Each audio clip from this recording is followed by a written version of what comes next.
ఖమ్మం జిల్లా నేలకొండపల్లి మండలం ముజ్జుగూడెం కాంగ్రెస్ అభ్యర్థి రేణుకా ఇంటిపై అర్ధరాత్రి సమయంలో బీఆర్ఎస్ వర్గీయులు దాడి చేశారు. బీఆర్ఎస్ మండల ముఖ్య నేత స్వగ్రామం కావడంతో ఈ ఎన్నిక సవాల్గా మారడంతో గ్రామంలో ఉద్రిక్తత వాతావరణం చోటు చేసుకుంది. దీంతో కాంగ్రెస్ అభ్యర్థి పోలీసులకు సమాచారం అందించడంతో పోలీసులు ఆ గ్రామానికి చేరుకొని గస్తీ ఏర్పాటు చేశారు.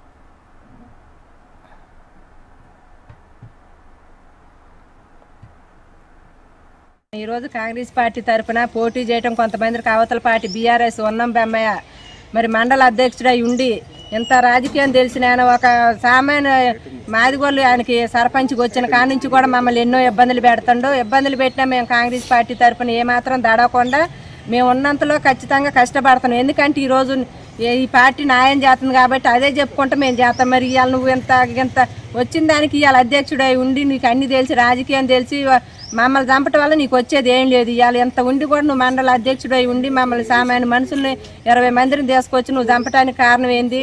మరి ఏ ఉద్దేశంతో నువ్వు వచ్చినావు? నాకు న్యాయం అయితే ఖచ్చితంగా కాంగ్రెస్ పార్టీ జరపాలి. నేను సచ్చినా బతికినా కాంగ్రెస్ పార్టీ కోసమే పోరాటం చేస్తాం.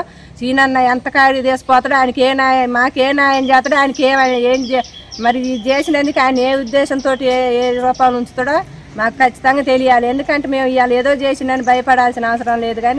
కానీ ఇంత చేయటానికి ఏంది? ఈరోజు అడగటానికి ఎవరు లేరా? ముజ్జుగూడెం కాదు అది, ఎవరు రారా ముజ్జుగూడెం? ఇవాళ నీకు ఏదైనా డబ్బు ఉంది ఆస్తి ఉందని మాది వాళ్ళని ఏం చేసినా సరిపోయిద్దా? ఒకళ్ళు నువ్వు వచ్చింటే ఆయనకి మమ్మల్ని ఇద్దరు మేము తలుపులు తీసుంటే చచ్చిపోదాం. అప్పుడు ఎవరు రావాలి? పార్టీ కోసం మేము తెప్పలు పడతాం, పార్టీ కోసం తెప్పలు పడతాం. మేము ఎట్టయినా ఇంతటితోటి ఇదే ఇంకెన్ని తెప్పలు పెట్టినా పడతాం. కానీ మండల నాయకుడు అధ్యక్షుడైన ఉన్నం బెమ్మయ్య మాత్రం బీఆర్ఎస్ తరఫున మమ్మల్ని మామూలు తెప్పలు పెట్టట్లేదు. అడుగడుగు కూడా మమ్మల్ని గొడవలు పెట్టి ఏడ నిల్చున్నా మమ్మల్ని కొడుతుండే. మరి మీరు ఏం చేస్తారో పార్టీ తరఫున ఏ న్యాయం చేస్తారో మా సీనన్న మా దేవుడు మేము పార్టీ కోసం పోరాటం చేస్తాం. పోలీస్ శాఖ వారిని కూడా సెక్యూరిటీ కావాలని కోరుకుంటున్నాం.